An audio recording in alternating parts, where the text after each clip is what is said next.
দিদি ভাই, আমি তোমাদেরকে একটা জিনিস দেখাচ্ছি। তো আমি বাড়িতে বসে বসে কী কাজ করি তোমাদেরকে আমি বলবো। তো এটা হলো সিগারেটের খোল। তো এই সিগারেটের খোল এটা হলো 1000। তো 1000-এর থেকে আমরা তৈরি করি কিভাবে তোমাদেরকে দেখাচ্ছি।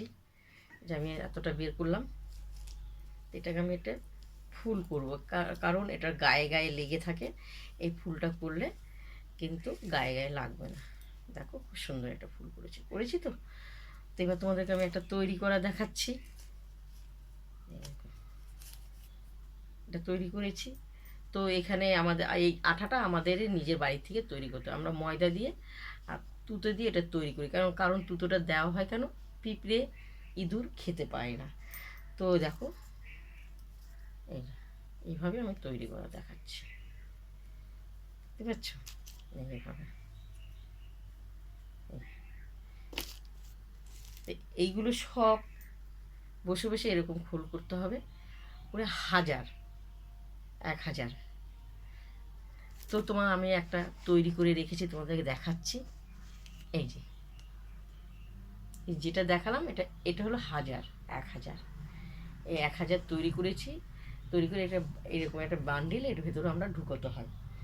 তো এটা আমরা বাড়িতে বসে বসে করি, সম্পূর্ণ কাজ কর্ম করে A to Z করে তোমাদের ভিডিওটাও করে দেখাই। আর বসে বসে আমি এটা করি। এটা করার মানে কাজটা বলে কুটির শিল্প, তাই তো? তা এটার দাম শুনলে তোমরা অবাক হয়ে যাবে। 1000 করে 30টা টাকা। দেখতে পেয়েছো? 1000 30টা টাকা। তা 30টা টাকা আমি যদি 10টা টাকা বা 30 টাকা আমার কাছে ধার করতে যাই, আমার তো দিতেই হবে। তাই আমি বসে বসে বাড়িতে এটা বসে বসে করি।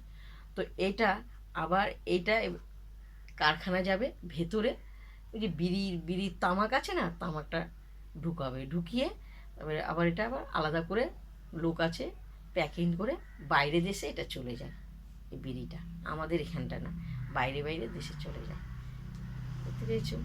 তা তুমি দিদিভাই তোমাদেরকে দেখালাম। তোমাদের যদি এই দিদিভাইয়ের হাতের কাজটা যদি ভালো লাগে, তোমরা লাইক দিও, শেয়ার করো। আমি বসে বসে বাড়িতে এটা করি। কি করব, আমার তো ভিডিওতে এখন পয়সা কড়ি ঢোকে না। এটা তো করে এসছি আর আমার টাইমও কেটে যায়। দেখতে পেয়েছো? চলো, আমাদের আমাদের একটা করতে করতে একটা অভ্যাস হয়ে গেছে। কিন্তু আমরা সবার যখন প্রথম আমরা তৈরি করি, তখন এটা কত ছিল না, 1.5 টাকা। তখনকার 1.5 টাকাও মূল্য ছিল, 30 টাকার মূল্য। তখন 1000 করলে 1.5 টাকা ছিল, 1.5 টাকা। এখন 30 টাকা হয়েছে। এই দেখো, দেখতে পেয়েছো? 1000। চলো, তোমাদেরকে দিদিভাই একটা ছোট্ট একটা ভিডিও করে দেখালাম কী করি আমি বাড়িতে বসে সব পূর্ণ কাজ করে।